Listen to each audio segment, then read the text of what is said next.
वैसे तो हिंदुस्तान में संविधान से ऊपर कोई नहीं है। संसद में यहाँ कानून बनता है और अदालतें उस कानून के हिसाब से फैसला सुनाती हैं। लेकिन इसी देश में मुस्लिम समाज लगातार फतवा जारी करता है और हिंदुस्तान में फतवों की अहमियत महज संता बनता के चुटकुलों जितनी ही है।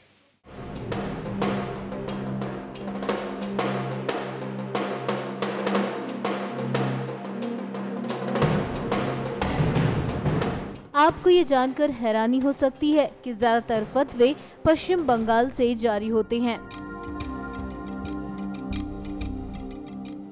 वही बंगाल जहां हिंदुओं पर जुल्म की इंतहा है और शासन दीदी यानी ममता बनर्जी का है। खुद को धर्मनिरपेक्ष और ईमानदार बताने वाली ममता बनर्जी के कई मंत्री और नेता शारदा चिटफंड घोटाले में जेल की सलाखों के पीछे हैं। सवाल ये उठता है कि आखिर बंगाल में मुसलमान बेलगाम क्यों हैं? एक रिपोर्ट के मुताबिक पश्चिम बंगाल में रहने वाले ज्यादातर मुसलमान बांग्लादेश से आए हुए हैं और वोट बैंक के चक्कर में गलत ढंग से उनके राशन कार्ड और आधार कार्ड बनवाए गए हैं। ममता बनर्जी का सबसे सॉलिड वोट इन्हीं लोगों का है। ऐसे में सवाल ये उठता है कि क्या फतवे की फैक्ट्री ममता बनर्जी ने खुलवाई है? जी हाँ, इस बात के पुख्ता सबूत भी हैं। दरअसल हाल ही में सोनू निगम का सर मुंडवाने वाले को 10 लाख रुपए देने का फतवा जारी किया गया। इस फतवे को जारी करने वाला मौलवी सैयद शाह अली कादरी पश्चिम बंगाल की माइनॉरिटी यूनाइटेड काउंसिल का वाइस प्रेसिडेंट भी है। बंगाल में ये और ऐसी तमाम मुस्लिम समस्याएं सरकारी पैसे पर चल रही हैं। इनमें कट्टरपंथियों की पौध तैयार की जा रही है जो जिहाद और हिंदुस्तान में इस्लामी हुकूमत के सपने देखती है।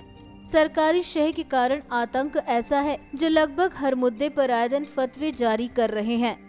सोनू निगम की ही तर्ज पर कुछ दिन पहले कोलकाता के टीपू सुल्तान मस्जिद के इमाम सैयद मोहम्मद नुरुल रहमान बरकती ने प्रधानमंत्री मोदी के सर और दाढ़ी के बाल मुंडवाने वाले को 25 लाख रुपए इनाम का ऐलान किया था। फतवा जारी करने वाले ज्यादातर मौलवी ममता बनर्जी की तृणमूल कांग्रेस पार्टी के करीबी माने जाते हैं।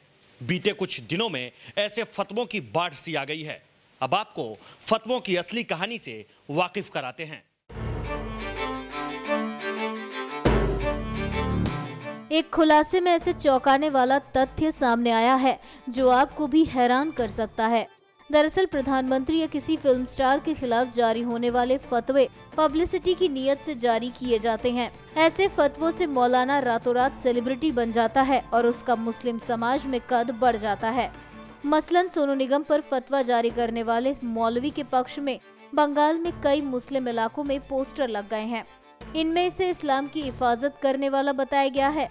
इसी तरह प्रधानमंत्री के खिलाफ फतवा जारी करने वाले इमाम पर भी ममता बनर्जी की मेहरबानियां जारी हैं।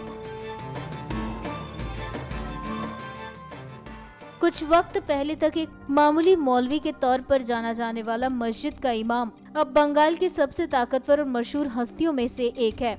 उसे बाकायदा पुलिस की सिक्योरिटी भी मिली हुई है। इसी मौलवी ने पिछले 2 दिनों में बीजेपी युवा मोर्चा के सदस्य योगेश वार्ष्णेय का सर काटकर लाने वाले को 22 लाख रुपए देने का ऐलान किया।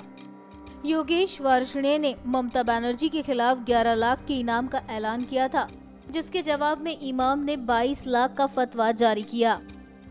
बीजेपी युवा मोर्चा के नेता के खिलाफ पुलिस में केस दर्ज हो चुका है और उसने अपनी हरकत के लिए माफी भी मांग ली है। लेकिन बंगाल में मौलाना बरकती के खिलाफ कोई कार्रवाई तक नहीं की गई। बरकती ने पिछले साल बंगाल बीजेपी के प्रमुख दिलीप घोष को पत्थर मारते हुए राज्य से बाहर निकालने का फतवा भी जारी किया था। जानकारी के मुताबिक फतवे मीडिया की सुर्खियों में आ जाता है और वो सिर्फ हाथी के दांत की तरह दिखावे हैं।